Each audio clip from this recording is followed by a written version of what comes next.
الحمدللہ وکفا وسلام علی عبادہ الذین اصطفیٰ اما بعد فاعوذ باللہ من الشیطان الرجیم بسم اللہ الرحمن الرحیم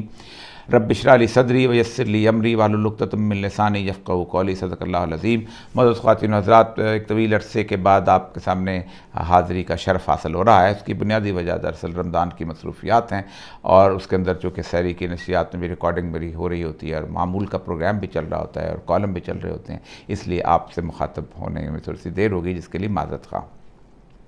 ہماری گفتگو کا موضوع آج بھی آخر الزمان ہے۔ اس کی وجہ یہ ہے کہ آخر الزمان کے اس دور میں جس میں ہم گزر رہے ہیں، اس کا علم جو ہے ہر مسلمان کو ہونا ضروری ہے، کیونکہ ہم نے تمام تر ایمانیات اور اسلام اور اس کے بارے میں تو بے شبہ کتب ہیں جو پڑھی ہیں، لیکن عموماً ایک طویل عرصے سے مسلم امہ جو ہے اس علم سے غافل رہی ہے۔ آج سے 2-3 سال پہلے جب میں نعیم بن حماد کی کتاب الفتن جو ہے اس کا ترجمہ کروا رہا تھا، تو اس دوران جو علماء اکرام اس کا ترجمہ کر رہے تھے، انہوں نے ایک حدیث ہمارے اپنے سامنے رکھی، بلکہ ہمارے سامنے بھی رکھی، اور وہ اور مزید انہماک کے ساتھ جو ہے اس کا ترجمہ کرنے لگے، اور سمجھتے تھے کہ یہ آج اس کا ترجمہ واقعی ضروری ہو گیا ہے۔ اور وہ حدیث حضرت حذیفہ بن یمان کی حدیث ہے۔ حضرت حذیفہ بن یمان کہتے ہیں کہ رسول اکرم صلی اللہ علیہ وسلم نے فرمایا، ایک زمانہ آئے گا کہ فتنے جو ہیں گائے کی زبان کی طرح لمبے ہو جائیں گے، اور پھر اس طرح پھیلیں گے کہ کوئی گھر ایسا نہیں ہوگا کہ جو اس فتنے سے محفوظ رہے۔ اور پھر رسول اکرم صلی اللہ علیہ وسلم نے فرمایا، فتنوں سے صرف وہی بچے گا کہ جو فتنوں کا علم رکھتا ہو۔ اس کے بعد حذیفہ بن یمان فرماتے ہیں کہ میں رسول اکرم سے ہمیشہ شر کے بارے میں سوال کرتا، جبکہ باقی اصحاب جو تھے وہ خیر کے بارے میں سوال کرتے، اور میں اس لیے سوال کرتا کہ مجھے ڈر تھا کہ میں شر میں پکڑا نہ جاؤں۔ رسول اکرم صلی اللہ علیہ وسلم نے فتنے کی پہچان کہ آپ کیسے فتنے میں داخل ہوتے ہیں، اس کے بارے میں آپ صلی اللہ علیہ وسلم نے انہی حذیفہ بن یمان کی حدیث ہے جو آپ نے بتائی ہے، جو مستدرک حاکم میں ہے، میں پیش کرتا ہوں کہ اگر تم میں سے کوئی شخص یہ جاننا چاہتا ہے کہ آیا وہ فتنے میں مبتلا ہوا یا نہیں، تو اس کو چاہیے کہ وہ یہ دیکھے کہ کوئی ایسی چیز جس کو پہلے وہ حرام سمجھتا تھا اب اس کو حلال سمجھنے لگا ہے، تو بلا شبہ وہ فتنے میں مبتلا ہے۔ آپ نے پھر دوبارہ دہرایا، کوئی ایسی چیز جس کو پہلے وہ حلال سمجھتا تھا اب اس کو حرام سمجھنے لگا ہے، تو بلا شبہ وہ فتنے میں مبتلا ہے۔ امام ذہبی نے اس کو شیخین کی شرط کے اوپر صحیح قرار دیا ہے، بالاتفاق صحیح قرار دیا ہے، اور اس کو بہت ساری اور جگہوں پہ بھی اس کے بارے میں اس کا ذکر ملتا ہے۔ اس کے علاوہ ہم بار بار ذکر کر چکے ہیں کہ آج اس وقت تک جس دور میں ہم زندہ ہیں، رسول اکرم صلی اللہ علیہ وآلہ وسلم نے جو چھوٹی مختصر علامات فتن کے بارے میں بتائی تھی، وہ تقریباً ساری کی ساری پوری ہو چکی ہیں، اور ہم اس دور میں داخل ہو چکے ہیں۔ مطلب وہ 72 علامات کی جو حدیث ہے کہ جس کے آخر میں رسول اللہ صلی اللہ علیہ وسلم نے فرمایا کہ اگر ایسا ہو جائے گا تو پھر تم انتظار کرو زمین کے دھسنے کا، زلزلوں کے آنے کا، آسمان سے آفتوں کے نازل ہونے کا، ایسے لگے گا جیسے کڑی ٹوٹی، ایک تصویر ہے وہ ٹوٹی ہے اور اس کے دانے جو ہیں وہ گر رہے ہیں۔ اور اس کی علامات میں بہت ساری علامات ایسی شامل ہیں جس میں آپ نے فرمایا کہ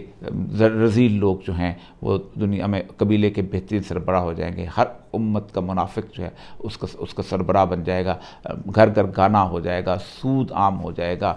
قطع رحمی اتنی بڑھ جائے گی کہ لوگ اپنے رشتہ داروں سے دور ہو جائیں گے، ماں کی لوگ عزت نہیں کریں گے بلکہ بیوی کی عزت زیادہ کریں گے، دوستوں کو زیادہ عزیز رکھیں گے اور باپ کو عزیز نہیں رکھیں گے۔ ایسی بے شمار احادیث جو کہ آج ہمارے درمیان موجود ہیں اور جن کے بارے میں رسول اللہ صلی اللہ علیہ وسلم نے بتایا، وہ نظر آ رہی ہیں۔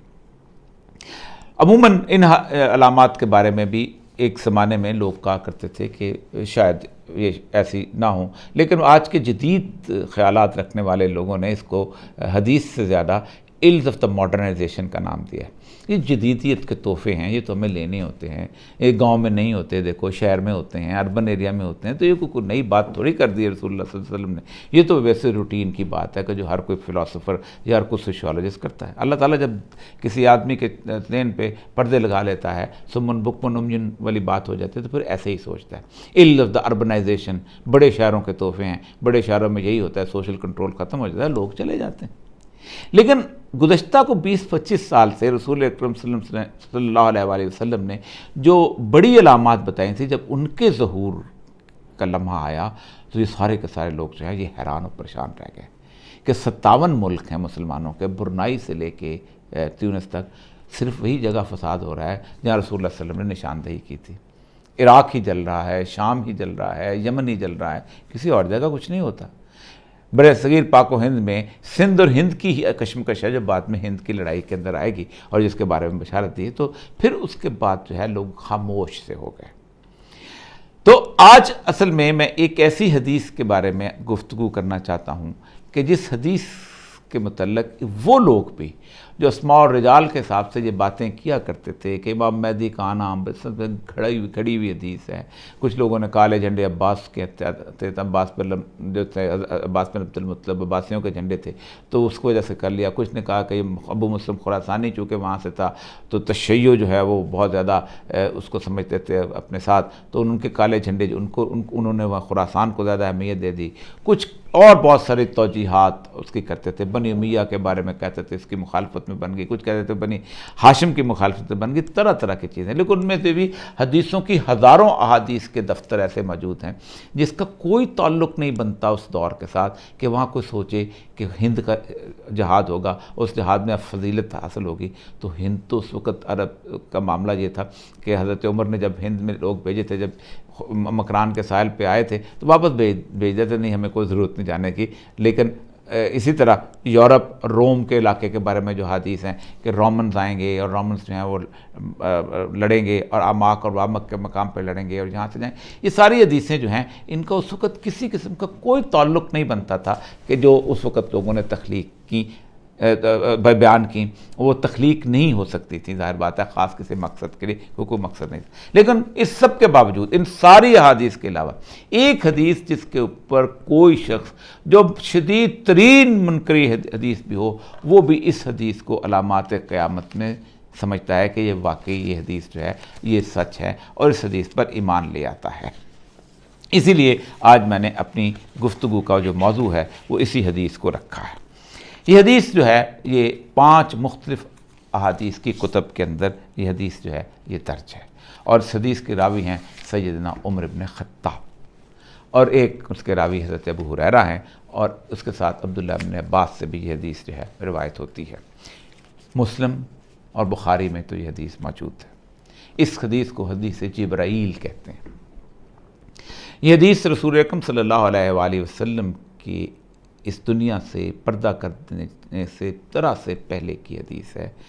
کہا جاتا ہے کہ ان دنوں کی بات ہے جب آپ بیمار نہیں ہوئے تھے، یہ بھی ہے کہ بیچ میں شاید اس وقفے کے دنوں میں ہے۔ بہرحال آخری 5-6 مہینوں کے بارے میں تو بالاتفاق کہا جاتا ہے کہ اس زمانے کی حدیث ہے۔ صحابہ بتاتے ہیں کہ ہم ایک دفعہ رسول اکرم صلی اللہ علیہ وسلم کے ساتھ مسجد نبوی میں مجلس میں بیٹھے تھے کہ اچانک ایک شخص آیا۔ اس شخص کے بہت شاندار صاف ستھرے کپڑے تھے اور بہت ہی شدید سفید رنگ تھا، اور بال اس کے سیاہ کالے تھے، چمکدار، اور وہ رسول اکرم صلی اللہ علیہ وسلم کے ساتھ آ کے آپ کے گھٹنوں کے ساتھ گھٹنے ملا کے بیٹھ گیا۔ ایک روایت میں یہ ہے اس نے آپ کے گھٹنوں پر اپنے ہاتھ رکھ لیے، پھر اس کے بعد آپ سے سوال کرنے لگا۔ ایک روایت یہ ہے کہ وہ کھڑا ہوا اور اس نے پوچھا کہ میں اندر آ سکتا ہوں؟ تو آپ صلی اللہ علیہ وسلم نام، آپ اندر تشریف لے آئیں، اور صحابہ سے کہا اس کو جگہ دو۔ وہ شخص وہاں آ کے بیٹھ گیا اور اس نے سوال کرنے شروع کیے۔ پہلا سوال اس نے کیا، یا رسول اللہ مل اسلام، اسلام کیا ہے؟ تو آپ صلی اللہ علیہ وسلم نے فرمایا دیکھو اسلام یہ ہے کہ اللہ کے ساتھ کسی کو شریک نہ کرو، نماز پڑھو، تقیم الصلاۃ، زکوٰۃ دو، رمضان کے روزے رکھو، اور اس کے ساتھ اگر حج جو ہے وہ اگر آپ کی استطاعت ہے تو وہ اس کو ادا کرو۔ اس کے بعد اگلا سوال انہوں نے پوچھا ایمان کیا ہے؟ تو آپ صلی اللہ علیہ وسلم نے ایمان کے بارے میں کہا کہ وہ اللہ پر ایمان لائے، ملائکہ پر ایمان لائے، کتابوں پر ایمان لائے، تقدیر پر ایمان لے کے آئے، یوم آخرت پر ایمان لے کے آئے، اور یہ بات پر ایمان لے آئے کہ وہ اس موت مرنے کے بعد اٹھایا جائے گا اور اللہ کے حضور پیش ہوگا۔ جب یہ دونوں سوال کہتے ہیں، صحابہ کہتے ہیں جب پوچھ رہے تو پہلے جب اپنے اسلام کے بارے میں جواب دیا تو اس نے کہا صدقتا، اے اللہ کے رسول آپ نے سچ کہا۔ تو صحابہ حیران رہ گئے کہ یہ کیسا شخص ہے کہ آپ سے سوال پوچھ رہا ہے پھر اس کی تصدیق بھی کر رہا ہے۔ دوسری دفعہ بھی صدقتا کہا تو پھر اس نے پوچھا مل احسان، احسان کیا چیز ہے؟ تو رسول اللہ صلی اللہ علیہ وسلم نے بہت خوبصورت بات کی وہ بات جو کہ ایمان کا ایک جز ہے، کیونکہ ایمان اور اسلام یہ دونوں تو بنیادی چیزیں ہیں، احسان اس سے بڑے درجے کی بات ہے۔ اللہ کہتا ہے ان رحمت اللہ قریب من المحسنین، اللہ کی رحمت جو ہے محسنین کے قریب ہے، اور رحمت ظاہر بات ہے جب قربت رحمت ڈھونڈنی ہو تو محسن بننے کی کوشش کرنا چاہیے۔ تو فرمایا دیکھو اللہ کی تم عبادت ایسے کرو کہ جیسے تم اسے دیکھ رہے ہو، اور اگر یہ ممکن نہیں ہے تو پھر ایسے کرو کہ وہ تمہیں دیکھ رہا ہے۔ اب یہ وہ کیفیت ہے کہ جس میں عبادت، صرف ہم عبادت کے بارے میں یہ تصور کر لیتے ہیں کہ عبادت صرف نماز، روزہ اور حج اور زکوٰۃ ہے، کیونکہ اس کا تو بیان ہو چکا۔ قرآن پاک کی ایک آیت ہے وَمَا خَلَقْتُ الْجِنَّ وَالْإِنسَ إِلَّا لِيَعْبُدُونِ، اللہ کی ایسے اللہ نے اس دنیا کو، اس کائنات کو، انسانوں کو، جنوں کو پیدا ہی نہیں کیا سوائے اس کے کہ وہ اس کی عبادت کریں۔ عبادت لفظ ہے عبد سے نکلا ہے، عبد کا مطلب ہے بندگی یعنی غلامی، یعنی آپ مکمل طور پر آپ کی پوری زندگی اللہ کے احکامات پر چلتی ہو، اور آپ کہیں محفل میں بیٹھے ہیں، اپنے بیوی بچوں کے درمیان ہیں، آپ اٹھتے بیٹھتے کہیں جا رہے ہیں، سفر میں ہیں، تقریر کر رہے ہیں، گفتگو کر رہے ہیں، تو ہر وقت آپ پہلے تو بات یہ ہے کہ آپ کے سامنے یہ دھیان رہے کہ اللہ تبارک و تعالیٰ کی تجلی آپ کے سامنے ہے، اور اللہ تبارک و تعالیٰ جو ہے اس کو آپ دیکھ رہے ہیں۔ ایسا بہت ممکن ہوتا ہے، ناممکن ہوتا ہے، بہت مشکل سی بات ہے، لیکن اگر یہ ممکن نہیں تو کم از کم یہ خوف رہے کہ اللہ تبارک و تعالیٰ جو ہے وہ آپ کو دیکھ رہا ہے، اور آپ اس کے خوف سے کھڑے ہوں۔ وَلِمَنْ خَافَ مَقَامَ رَبِّهِ جَنَّتَانِ، جو اللہ کے مقام سے ڈر گیا، تقوی اختیار کر لیا، اللہ کہتا ہے میں نے اس کے لیے 2 جنتیں رکھ۔ تو یہ آپ نے بیان کیا۔ یہ تینوں چیزیں جو تھیں، یہ تینوں سوالات جو تھے جن کے بارے میں پھر آخر میں جبریل نے کہا صدق تھا، یہ تینوں سوال جو تھے یہ بنیادی طور پر یہ کس کے بارے میں تھے؟ رسول اکرم صلی اللہ علیہ وسلم کے لائے گئے دین کے بارے میں تھے، ایمان اور احسان اور اس کے بارے میں۔ لیکن اگلے جو 2 سوال ہیں وہ آخر الزمان کے بارے میں۔ پہلا سوال یہ تھا کہ یا رسول اللہ یہ بتائیے کہ قیامت کیا ہے، یا قیامت کب آئے گی؟ تو آپ صلی اللہ علیہ وسلم نے فرمایا کہ اس کا اتنا ہی علم مجھے ہے جتنا کہ پوچھنے والے کو ہے۔ اور پھر ایک جگہ اور روایت آتا ہے کہ یہ ان 5 بنیادی چیزوں میں سے ہے جن کا علم صرف اللہ کے پاس ہے۔ اس میں صدق تھا، اور پھر کہا اچھا کوئی علامات ایسی بتا دیں۔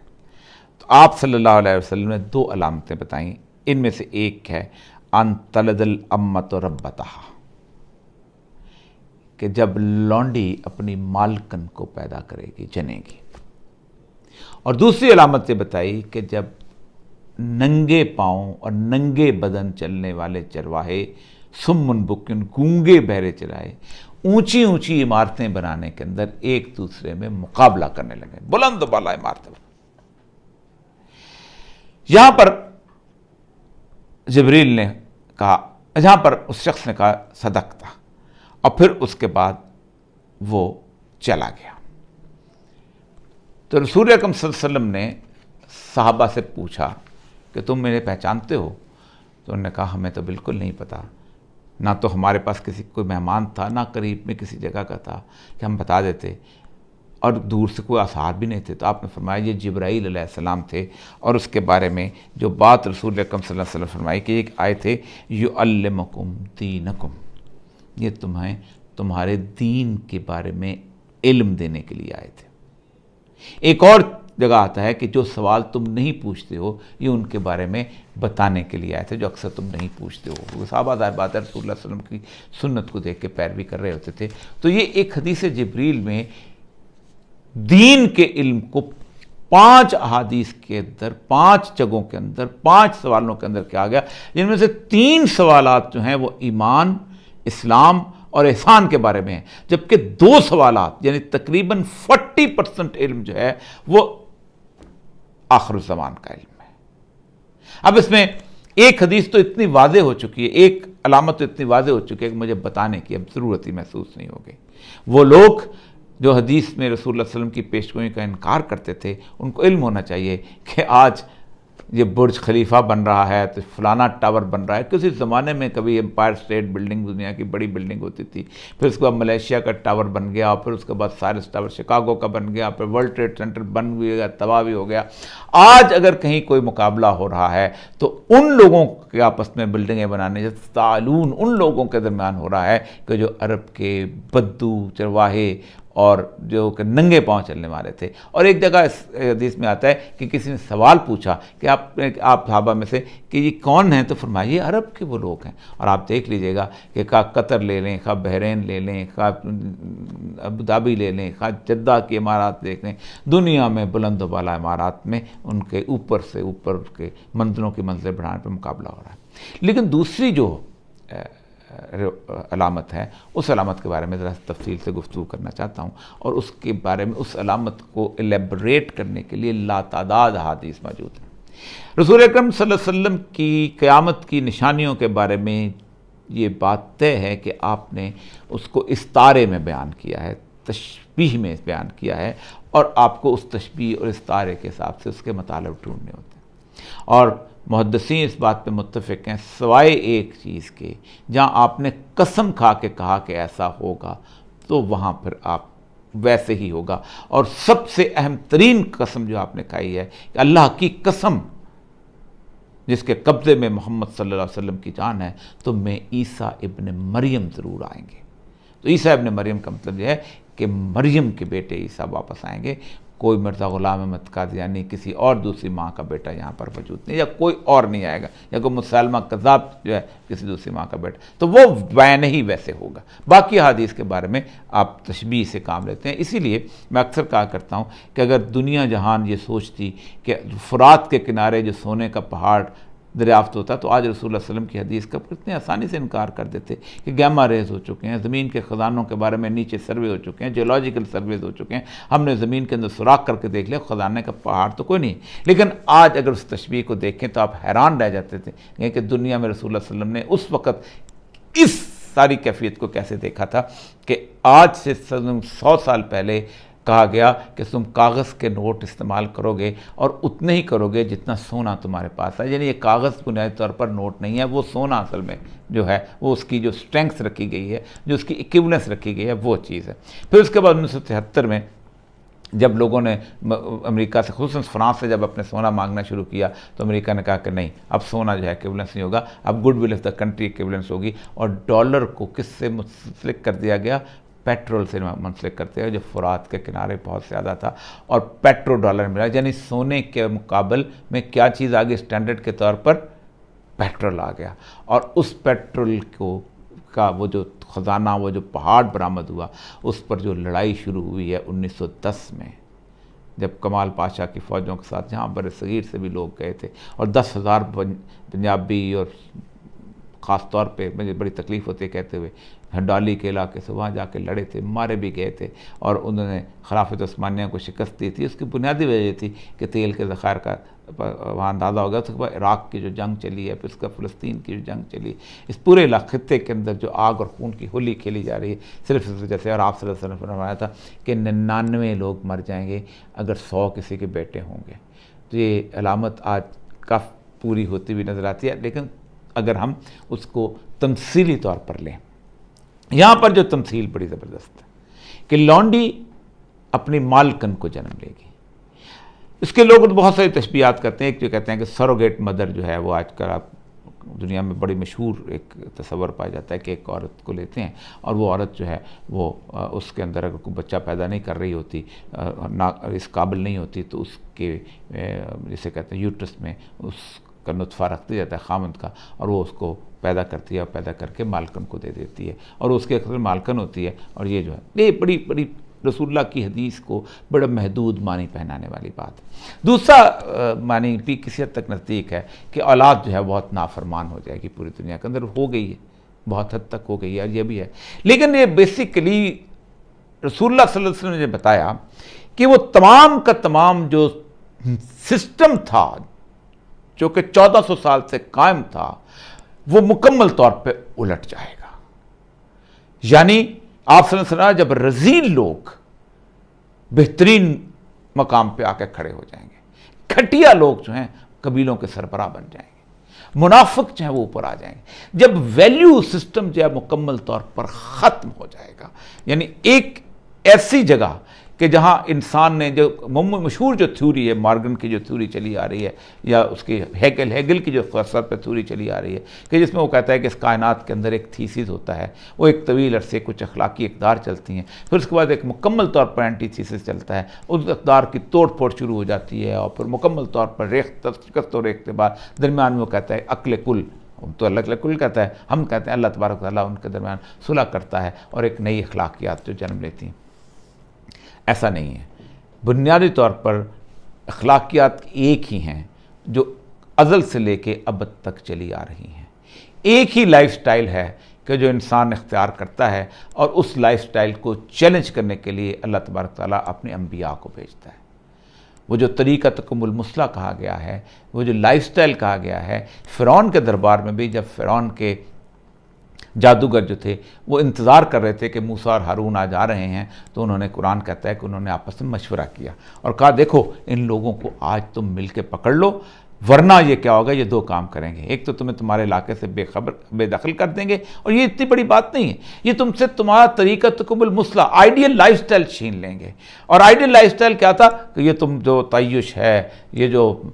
شاندار قسم کے محل ہیں، یہ جو تم نے غلام بنایا ہوا ہے بنی اسرائیل کو اور پوری دنیا کے لوگوں کو غلام بنایا، یہ تباہ برباد ہو جائے گا، اور اس کی جگہ وہی کٹھ ملائیت آ جائے گی، اور یہ کہیں گے نمازیں پڑھو، روزے رکھو، حج رکھو، اللہ تعالیٰ کی بات کرو، اگلے جہان میں تم نے جانا، یہ ایک سرائے کی طرح جہان ہے، وہاں چلے جاؤ گے۔ تو بنیادی طور پر اللہ کہتا ہے طریقتکم المثلیٰ، یعنی آئیڈیل لائف سٹائل۔ اور آئیڈیل لائف سٹائل کا معاملہ یہ ہے کہ یہ آئیڈیل لائف سٹائل آج ہم کہتے ہیں نا بہت برا ہے، اس زمانے میں ہم سے بھی برا تھا، اور حضرت یوسف علیہ السلام کے زمانے کی جو مثالیں ملتی ہیں وہ یہ ملتی ہیں کہ اس زمانے کے اندر عورتیں اس طرح تعیش پسند ہو گئی تھیں کہ کسی شخص کو لے کے آتی تھیں اور اس کو مل بانٹ کے اس میں حصہ داریاں ڈالا کرتی تھی، جیسے آج مرد جو ہیں وہ عورتوں کے ساتھ حصہ داریاں ڈالتے ہیں اور اس کے ساتھ اپنی وہ زناکاریوں کو آگے لے کے جاتے ہیں۔ تو یہ بنیادی طور پر اس طریقتکم المثلیٰ کے سامنے جو ویسٹرن سویلائزیشن آئی ہے،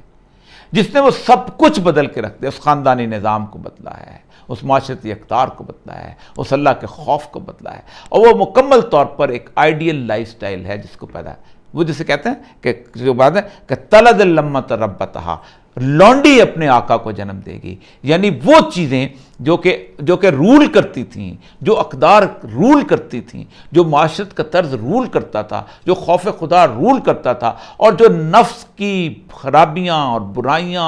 اور جنسی تلذذ اور معاشرتی بیراروی چھپی ہوئی تھی، دبی ہوئی تھی، لونڈی کی حیثیت تھی، غلام تھی، وہ اوپر آ جائے گی، اور اخلاقیات جو ہیں وہ نیچے ہو جائیں گی۔ اور یہ وہ کیفیت ہے جو رسول اللہ کی اس حدیث کو آگے لے کے جاتی ہیں۔ اس پہ تفصیل سے میں بات کروں گا کہ کون کون سی ہماری جو ہیں وہ اقدار جو تھیں وہ دب گئیں، اور کون کون سی اقدار ہیں کہ جن کو اوپر آ گئیں اور آج وہ دنیا پہ چھائی ہوئی ہیں۔ وآخر دعوانا ان الحمدللہ رب العالمین۔